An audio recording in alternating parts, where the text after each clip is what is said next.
Vous êtes-vous déjà demandé pourquoi votre collègue avait eu une promotion et pas vous? Peut-être que vous ne ressemblez pas assez à votre manager.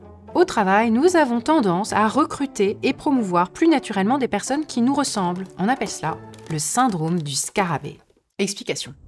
Dans les années 1950, un zoologiste de l'Université de Chicago, Thomas Park, a consacré des années à étudier les coléoptères avec ses collègues.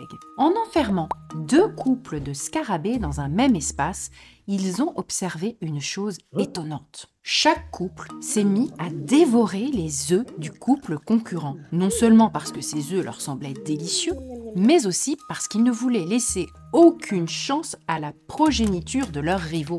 En somme, les scarabées privilégient les leurs en mangeant leurs futurs concurrents.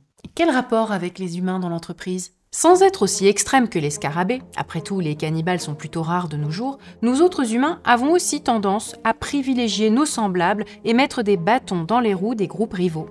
Les sociologues parlent d'homophilie, c'est le mot scientifique qui correspond au phénomène « qui se ressemble s'assemble ». Par exemple, il y a de l'homophilie parmi les développeurs et ingénieurs travaillant dans les entreprises de la Silicon Valley. La broculture est caractérisée par des normes et comportements masculins axés sur la compétition et l'exclusion des personnes qui ne correspondent pas à ces normes. Même quand elles sont recrutées, ces personnes quittent l'entreprise beaucoup plus vite. Le syndrome du scarabée est courant en entreprise. Les recruteurs et managers ont tendance, consciemment et inconsciemment, à favoriser les personnes qui leur ressemblent. Même âge, ils décrédibilisent les jeunes et les vieux ensemble. Même hobby, ils vont au golf ensemble. Même bagage culturel, ils ont fait la même école.